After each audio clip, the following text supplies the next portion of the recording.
Speaking Human. Today on Speaking Human, we reveal the sports-based commercials that emerge victorious in our highly selective tournament to crown the ultimate athletic ad of the past 3 decades.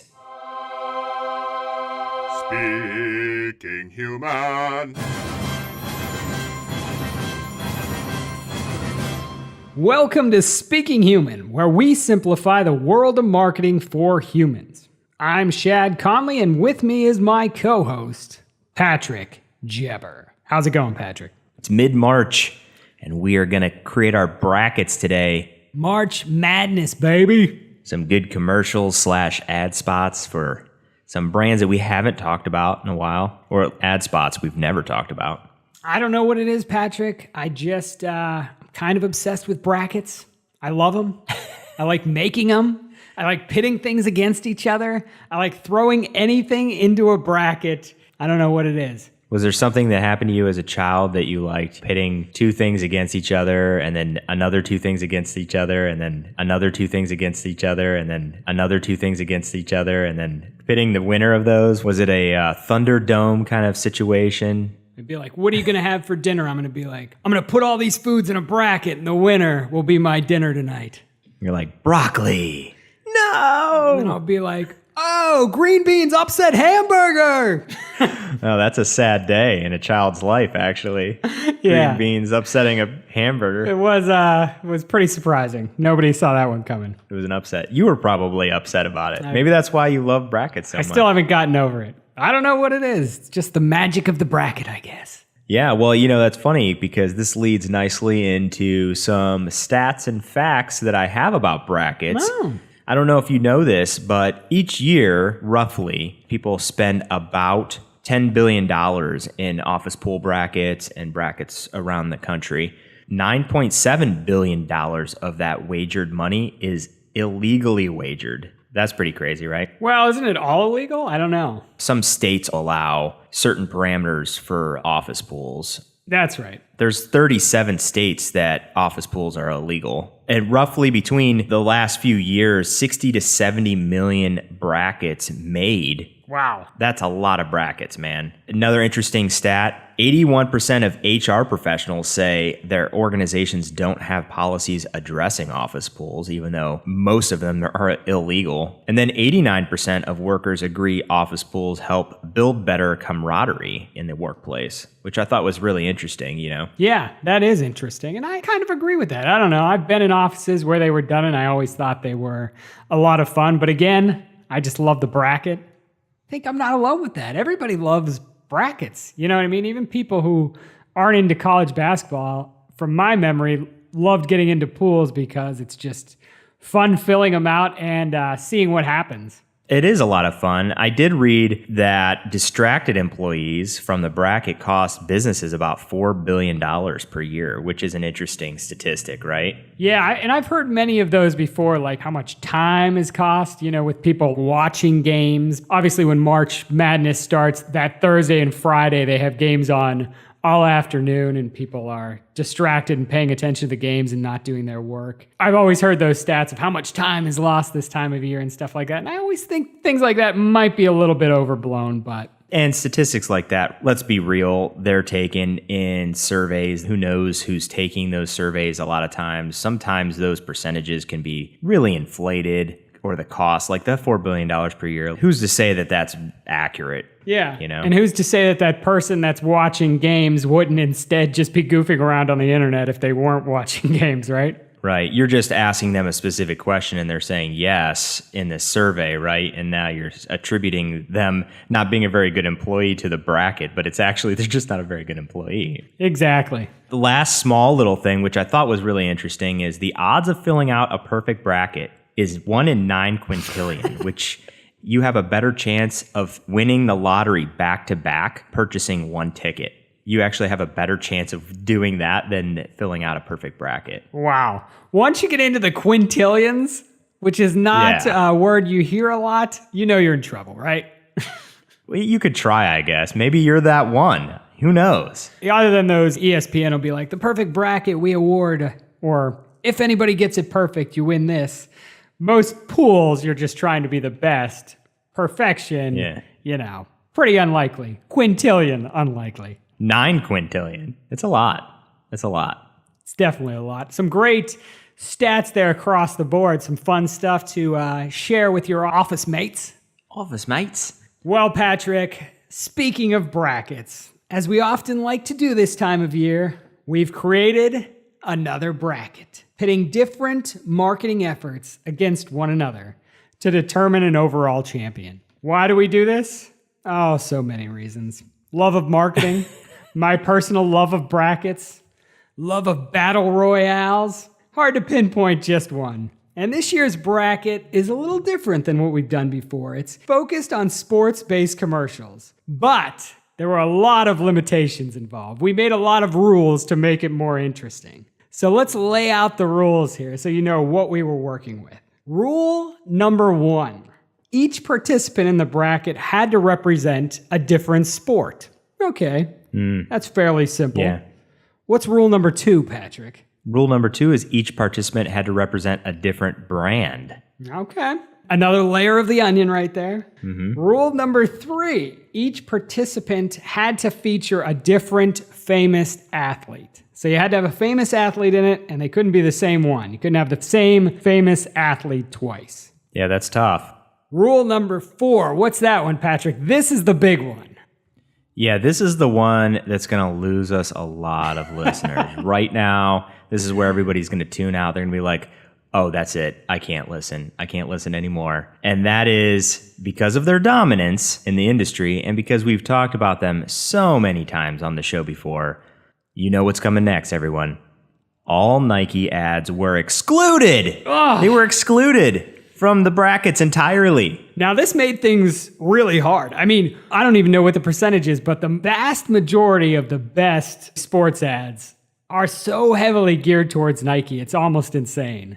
That's why we wanted to level the playing field. We could have really easily just filled this bracket with Nike ads. Yeah. It would have been a pretty good bracket, to be honest with you. But we didn't go that route. We decided to take Nike out of the picture to make it a more interesting and diverse playing field. Yeah, and I think it will be because of that. And I think that it just makes it a little bit more interesting because we get to see some of the ads that maybe we don't talk about very often, or the ones that didn't get a lot of play, or maybe got a lot of play back then before the internet was as big as it is today, when they were TV spots as opposed to now we're watching them on YouTube. Yeah, so just a greater variety, even though we do love those Nike ads. We can't keep beating that dead horse every minute of this podcast. We could, but we won't. And not a dead horse, but a wild unicorn. We can't beat that wild unicorn. Nobody wants to hear us beat a unicorn. No, a wild magical unicorn. It's glowing. It's flying through the sky. A beautiful, majestic, glorious unicorn. With sparkles and rainbows. It's got a swoosh on its horn. Yeah. So with that being said, let's dive into this bracket we made. We've got different matchups. We're going to go through each of them. We already went through this bracket, made our picks, but we don't know what the other person picked. So we're going to go through each matchup, share our picks, why we picked them, and see who our ultimate champions were. And I'm interested to see, Patrick, if we line up here. We probably won't, but who knows, right? Yeah, you never know. Sometimes we're on the same page. Other times we're like, you're wrong. You're just dead wrong. You're crazy. And for our listeners, you can follow along with the bracket, watch the ads, and vote yourself by going to speakinghuman.com. Follow along while you listen. Say, you're crazy. How'd you pick that? That's so wrong. Or just vote for your favorite. That's actually a little easier, and it doesn't hurt our feelings. Yeah, you don't have to be against us to be for something. Yeah. All right, Patrick, let's move into round 1 of the bracket.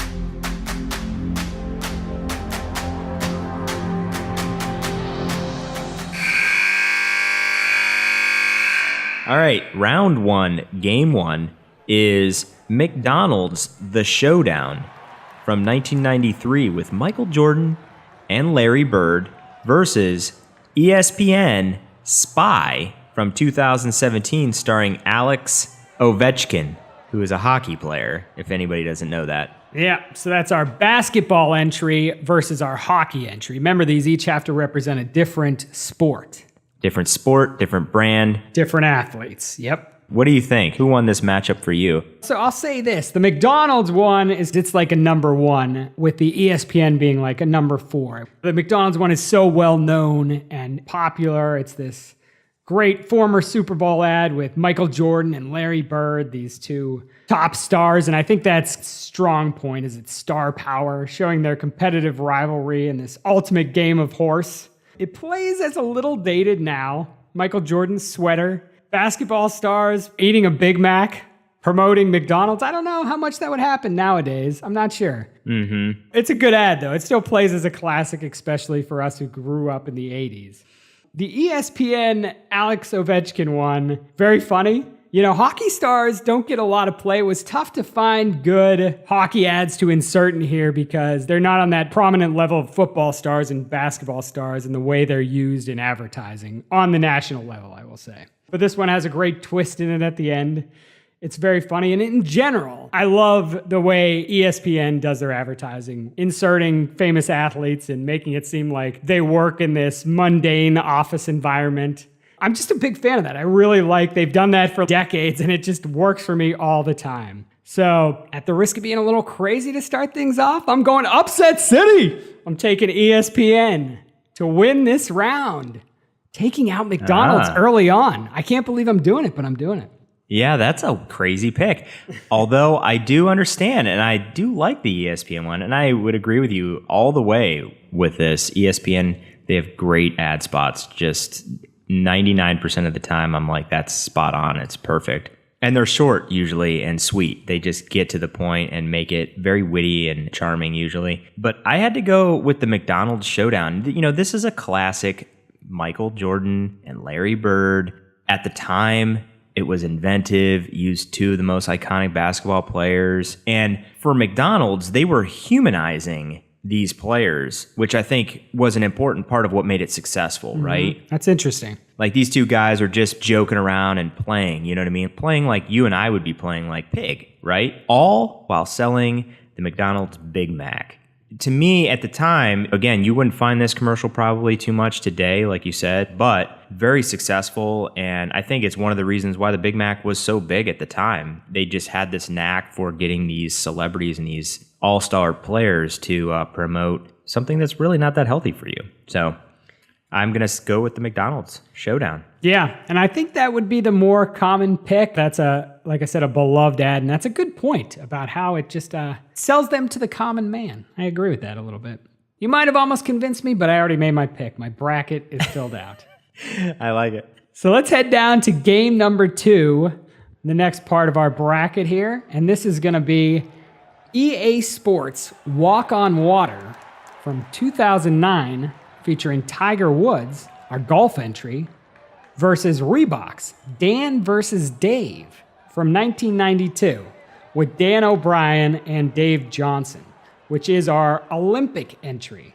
Which one did you pick here, Patrick? I thought these were both good, but I thought there was a clear winner here too as well. The Reebok's Dan versus Dave, pretty good execution in that they bounce back and forth between Dan and Dave, who thinks each one of those players is better. The comic relief obviously comes at the end when Dan's ex-girlfriend says Dave's better because she's a little bitter. And I think that that's well done. You know, they do a lot of different people, and she's the last of that mix of people who give their opinion. But I think the EA Sports commercial has this slow burn that keeps you captivated. It takes a while before Tiger Woods actually walks on water, quite literally, in this commercial. And it's one of those seamless special effects. It makes you want to rewatch it and catch how they're doing it. It's got a lot of the same qualities that the one where he's doing that trick where he's bouncing the ball on the golf club. And it almost seems like that was all clipped together. There was some sort of special effects to that, but there wasn't, I guess, in that commercial. This one has that same sort of feel, like it's this long, slow burn. He's taking off his socks and his shoes. You think he's going to walk into the lake, but he actually walks across the water on top of it. And I just think that captivation and that rewatchability to see if you can catch what they did and how they made that commercial is what made that win for me. So that's my winner, EA Sports. That's a good one. The interesting thing about that Tiger Woods ad, I guess it was created based on a player posting something online, like there was a glitch in the game where Tiger Woods could walk on water during the game and hit a shot. Yeah. And so they use that user-generated content to create this commercial where then they show the real Tiger Woods doing it, and they're like, it's not a glitch. He can actually do that. Which is also really inventive, in my opinion, right? Yeah. Very, clever idea, and just taking something that's out there and turning it into something else, which is a nice turnaround there. I think it's pretty clever. Yeah. But I'm a little more torn here. I think the Dan and Dave, it was such a big campaign back then. And the kind of crazy thing about it is it made something into a thing that wasn't a thing at all back in 92. These two guys pitted them against each other who I don't even think had a rivalry. The main thing is their names just start with D? DA. Yeah. The big deal with that was Dan didn't even qualify for the Olympics. So that they created this whole campaign and the one guy didn't even get there. But still, a great campaign that created something and made it into a thing. And it was pretty enjoyable. That was just actually nothing. And it was a lot of fun. So I'm so close on that. But I'm with you. I think in the end, I got to go with the Tiger Woods one. It's just a little too clever. Even though there was something about that execution, you call it a slow burn. There was something about that I wanted it to pick up a little bit. I was like, there's something off on this. I want this to just be a little bit better or smoother the way it's executed. That's why I didn't even quite fill this one in. I'm like, I'm going to call this one on the air. I just don't know exactly where I'm going to go on this one. And I think I am going with the EA Sports, but it's pretty close for me. Yeah, it runs a little long. This is a 2009 ad, and it runs a little long. We're of a time where there's 6-second ad spots. Right? This one, I think, comes in at 1:32. I mean, that's a long ad spot. I think this could have been a 60-second or even a 45-second ad spot and still been really powerful. Yeah, and still had that same effect. Yeah, exactly. And I really loved that it was clearly a glitch in the game, and they made it into, no, it's not. That's actually how it's supposed to be. This dude's so good he can walk on water. That's just how it is. Yeah. Yeah, I like that too. It works all around. So, both of us on the bottom of the bracket there have EA Sports advancing. In a minute, we'll jump to the other side of the bracket to see what other classic sports ads march forward triumphantly and which ones get sent home crying. But first, let's get a quick word from our sponsor.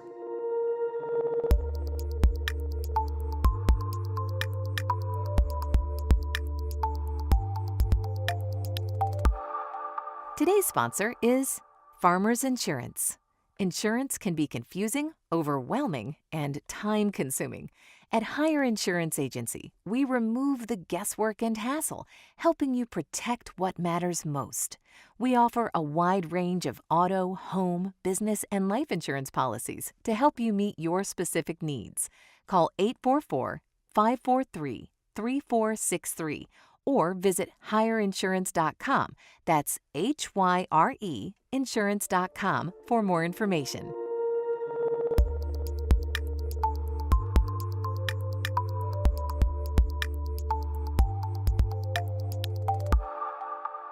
Say it with me. Here we go. Let's go, insurers and adjusters. Let's go. Grill, Let's go, insurers and adjusters. Let's $80. go.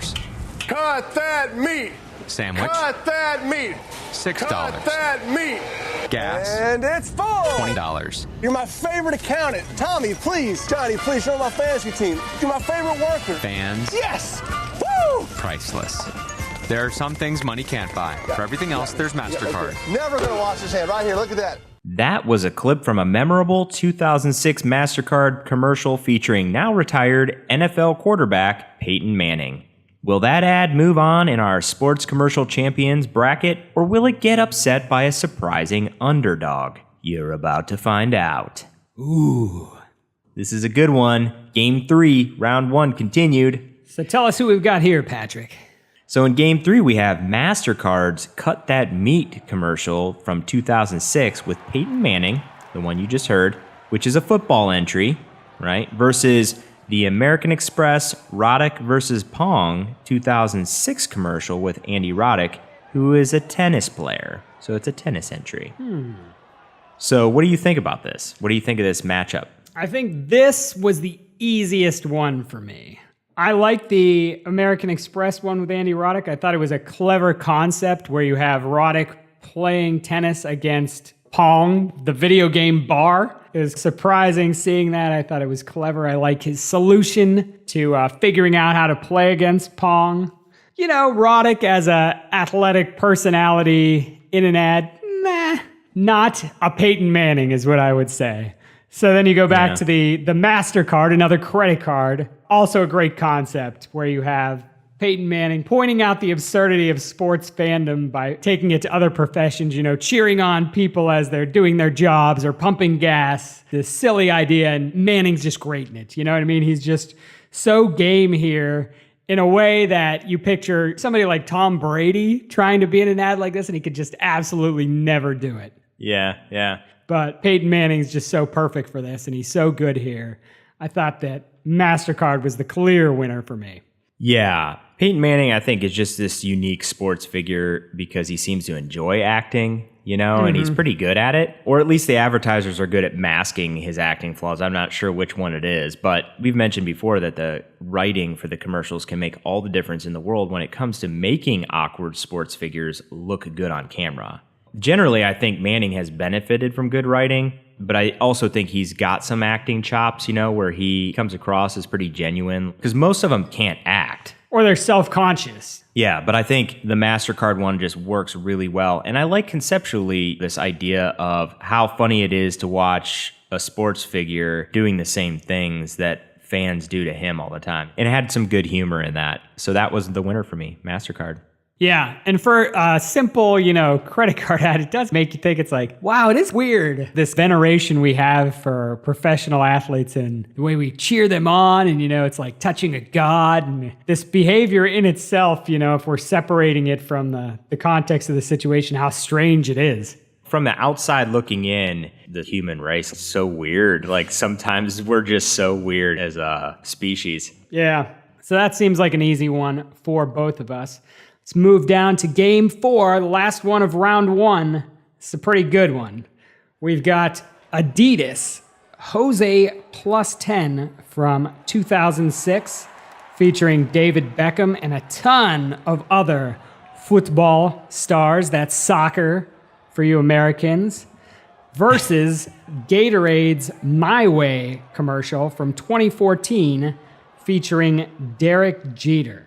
Patrick, who did you have in this one? Yeah, I have an affinity for soccer and Adidas. I really do. And I think that the Adidas commercial was really well done. It was cute. The commercial just had this nice feel to it. But I think the Gatorade ad tied the community together with the message. I think that I chose this one because in a lot of ways, it reminded me of a LeBron James Nike commercial in that they tied the athlete to the community in which he made a difference, and seeing him interact with the community was very real and very genuine. I think he didn't do a lot in the commercial to make that work. I think it was just the interaction of the people and seeing the people's faces and how they felt about his impact in their community. So I picked Gatorade. Surprising pick there from you. Yeah, and that Gatorade one was right around the time Jeter was preparing to retire. I think it was his last season with the Yankees. Yeah. And it has this nice romantic take on New York City and baseball and the Yankees. Black and white cinematography with the Sinatra song, him interacting with fans. Really good spot. I think it plays pretty well. That being said, I went the other way on this one. I thought the Adidas spot just really worked for me as the power of sport. I just loved how this ad unfolds with these two kids reminding you of the pure fun of sports, you know, what they are on their most simple and basic level, why we love them, you know, just these kids picking their teams, but their teams being all these great, famous players. And in a tough win, Adidas eked it out for me there. They're going to the next level. Nice. I like that we're not on the same page there. We have some similarities, but my final 4 was ESPN, EA Sports, MasterCard, and Adidas. And who did you end up having in your final 4 here? McDonald's, EA Sports, MasterCard, and Gatorade. Some nice contrast there. So we're on to round 2 then, right? Game 5. This is where things get serious. So we know, we've told you a little bit about what the ads are. So now it's just more picking who we're going to send to the finals here. Yeah, so my Game 5 winners, McDonald's versus EA Sports, I went with McDonald's. Why'd you choose McDonald's over EA? Like I said before, it humanized the players as well as selling a fairly non-nutritional food product. So really, you don't see these too much from McDonald's anymore in general, right? You just don't. Yeah, that's true.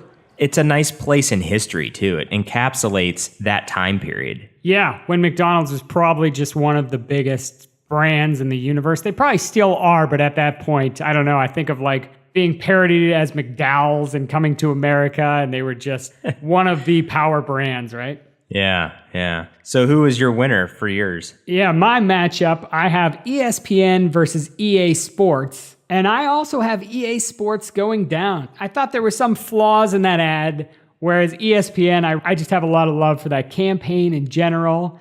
I really liked how the ad in particular played off Ovechkin's Russian heritage a little bit in a comical way.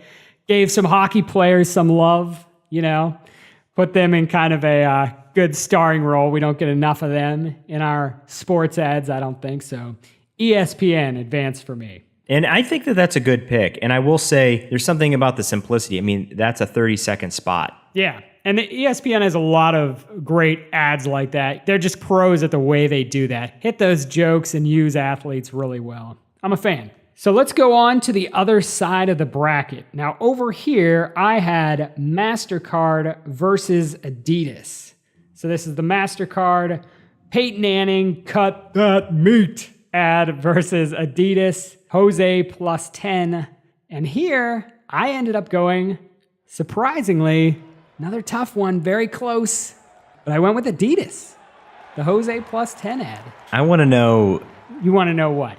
I want to know why the aliens invaded your body and replaced you. That's what it feels like. It's what happens to me when I'm filling out a bracket. All sense of, logic just goes out the window. I'm picking crazy. Yeah, you're like a pod person, man. I don't even know who you are anymore. It's my heart just grows so big when I'm picking. I got to just go with my heart, man. That's not what I thought you were going to pick, because you have a lot of love for Peyton Manning, not just MasterCard, because I know you love using your MasterCard on a regular basis. I don't even have a MasterCard. Well, let me just tell you, this is priceless, okay?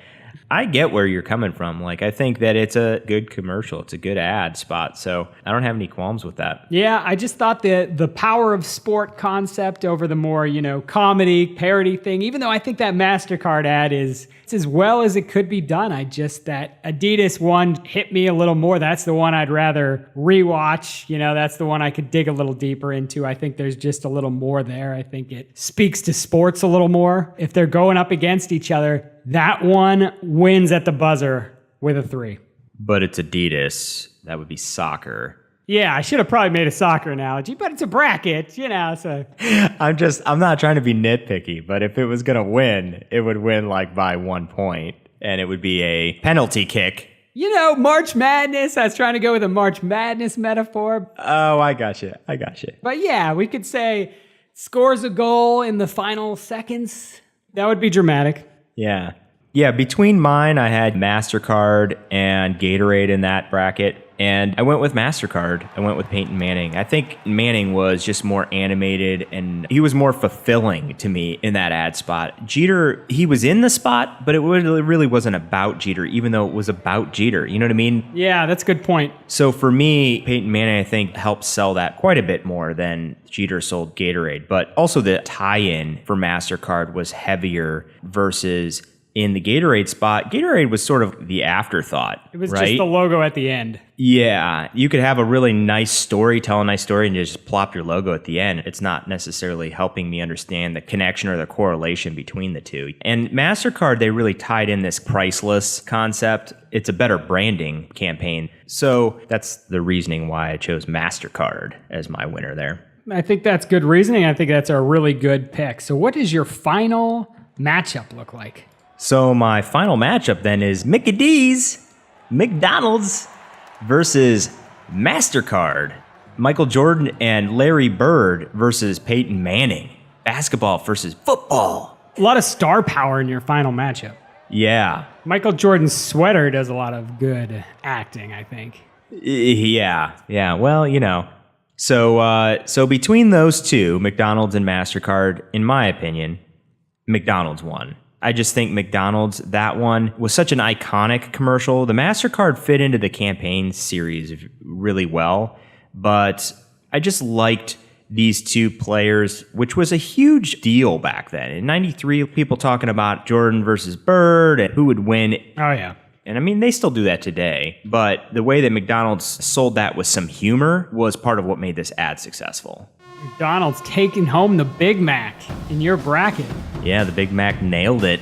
Which is funny. McDonald's out early for me, and for you, they win the whole thing. For me, in my final between ESPN and Adidas, my winner out early for you, taking home the whole thing with Jose plus 10 as a standalone piece, almost a piece of film, because even the way it's filmed is really cool. It looks like cinema. It has this great idea of this kid imagining all these players and playing with all these players. And basically, I don't even think I mentioned that. The whole kind of concept that is revealed in the end is it's basically all taking place in his head the way it would when you're a kid, the way you're imagining, you're there with a soccer ball and you're imagining playing with all these great players, being a great player yourself and one day playing against your heroes. That kid's perspective on sport that I think is just so crucial to why we love these games or how we think about these games or how we romanticize these games. It all comes back to childhood in a lot of ways. And I think this ad just expertly taps into that. So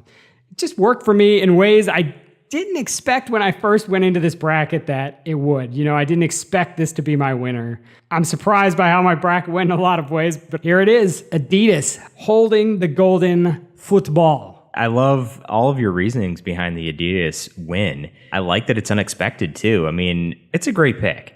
It is a great pick for all the reasons that you mentioned. Really well done. Like you said, very cinematic to the point where you're like, wow, that feels like a short film almost, Yeah, definitely. There's a lot of production behind it. So McDonald's and Adidas, the two winners today, two very, very different brands. We went different routes with our bracket, but I can't argue with yours. I like the way yours went too. There's no bad picks amongst the bracket. We picked really strong ads to pit against each other. So there's not a bad choice in those. But yeah, surprising. Also upsets that happened there, which was crazy. Upsets galore. Yeah. I'm pretty sure that you are not Shad Connolly, that you're a pod person now. So I'm a little concerned about that. But, outside of that, I think, we can get along if you're a pod person. This is just what happens to me in March. I'll be back to normal in April. Yeah. Well, on that note, everyone, let's get our final nugget of human wisdom.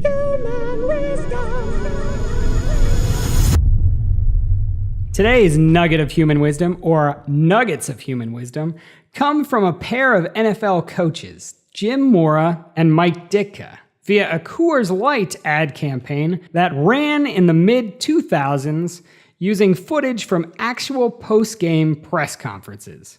Let's roll clips from those ads now. Hey, Coach Mora! We're gonna throw a playoffs party in my backyard. Big screen TV, lots of cold, refreshing Coors Light. You kidding me? No! We're even gonna play touch football with the neighbors. I don't care who you play. Coach, there's gonna be girls at our party. You think we should talk to them about the playoffs? Playoffs? Don't talk about it. Playoffs? Playoffs? Taste the cold of Coors Light, official beer sponsor of the NFL playoffs. Playoffs? You kidding me?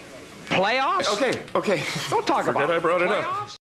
Coach Ditka, playoff season is like 6 weeks long. You stocking up on cold, refreshing Coors Light? Well, I have more today than I had yesterday.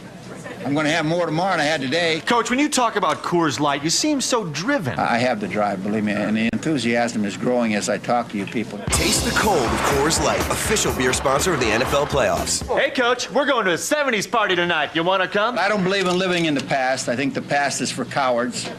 You live in the past, you die in the past. We're still going, right?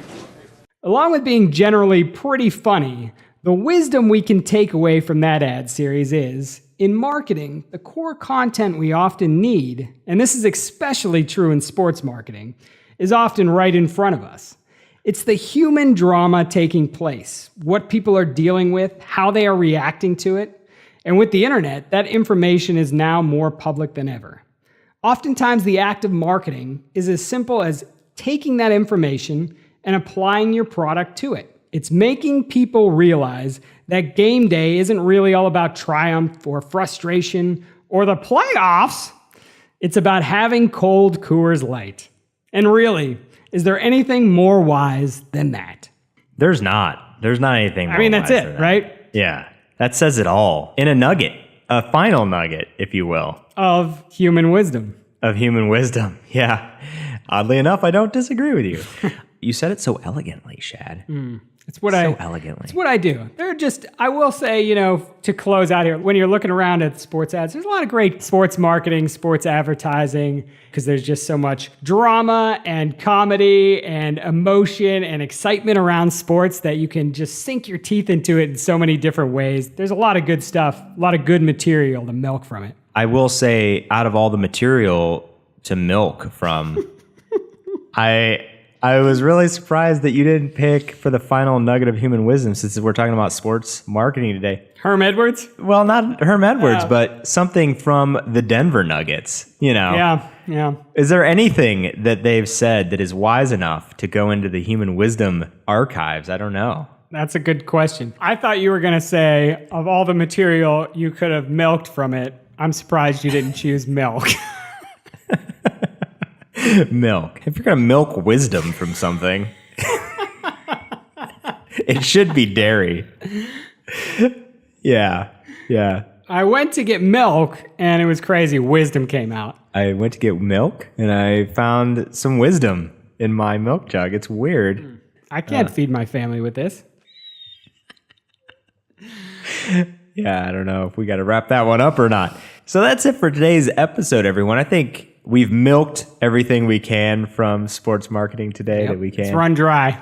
Yeah. But you can find current and past episodes of the podcast on speakinghuman.com. While you're there, make your picks for the ads you think should win our sports commercial championship bracket right there at speakinghuman.com. Make your voice heard by voting on the site.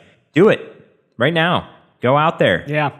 Maybe you think Andy Roddick got robbed in this bracket. Yeah, and Pong fans, people who love Pong and think that Pong got robbed. Or are all you Dan and Dave fans? Yeah, because there's a lot of those left. Sorry, that probably wasn't nice, but Dan and Dave fans. You can also tweet us your all-time favorite commercial with a sports slant or featuring a famous athlete using the hashtag SportsAdChamp. You can find us at speaking_human on Twitter. That's at speaking_human on Twitter. We'll be back in 2 weeks with another episode of Speaking Human. Catch you then, humans. Speaking Human.